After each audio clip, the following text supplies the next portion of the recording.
So Bernie Sanders has opened up a 9-point lead over Hillary Clinton in Iowa. That's what I have been receiving in my Twitter feed all the past day. And the people who are sending it to me are right. New CNN poll shows that Bernie Sanders is up 9 points in Iowa. And there have been a lot of accusations. Why didn't you guys talk about this on the Young Turks? Why are you covering up Bernie Sanders' triumph in Iowa? Dude, it's going to be okay. We're not covering up anything. We just don't talk about every poll that happens. I would like to. I love talking about polls and analyzing them and trying to figure out how representative they are and how predictive they are. I like that, but if we were to do that for all the polls that come out for the next 6 months, that's all we would do. And imagine just briefly what it would be like if you were simultaneously every day to be attacked for being biased for Bernie Sanders and attacked for being biased against Bernie Sanders. I'm a Bernie Sanders supporter. I talk about it all the time. I wear his t-shirt. I'm not trying to cover up his success, but I do want to talk about why I'm not super eager to go crazy about the poll, although it is, of course, look, 9 points is great, and I want him to win Iowa. Because I also have a Monmouth University poll right here that says he's down by 9 in Iowa, also released on Thursday. Now, look, if you were to break down the actual demographics of the people that they sampled for both of those, it could go either way in trying to show that one isn't really representative. This one has too old of a group and not enough young people. But understand that this is a caucus, and that makes that a little bit more complicated. We've done those breakdowns for general election polls, and even then they're tricky. It's more art than science in a lot of cases.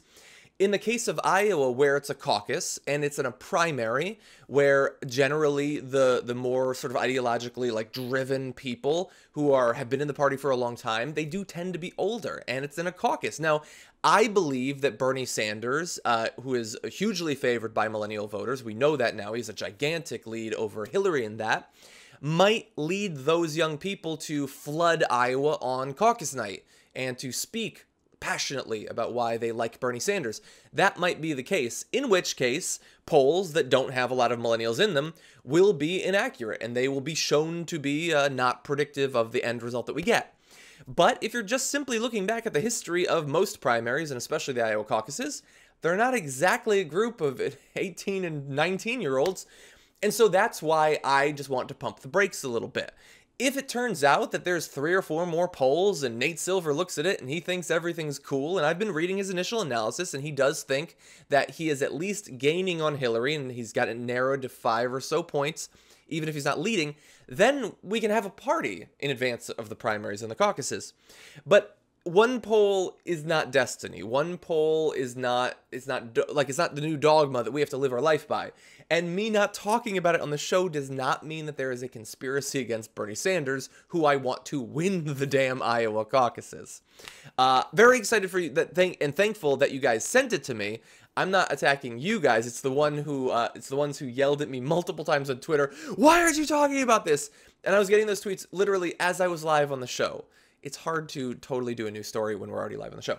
So anyway, I'm going to keep a look on these polls. I'm very excited to see if it turns out that he is actually up by 9 points or even more. That would be amazing. And certainly I was very excited to see that he was up something like 27 points in New Hampshire, although there's a very good chance that that could be an outlier. I think it definitely represents that he's up, but am I going to trumpet that he's up by 27 points when I think it's likely that it's a smaller lead? No, I'm not going to go crazy. I'm going to be a little bit more cautious. There's nothing wrong with that. I'm very enthusiastic about the guy's chances. I know that you guys are too. So thank you for keeping me appraised of the polls. But just, yeah, we'll get to them in due time.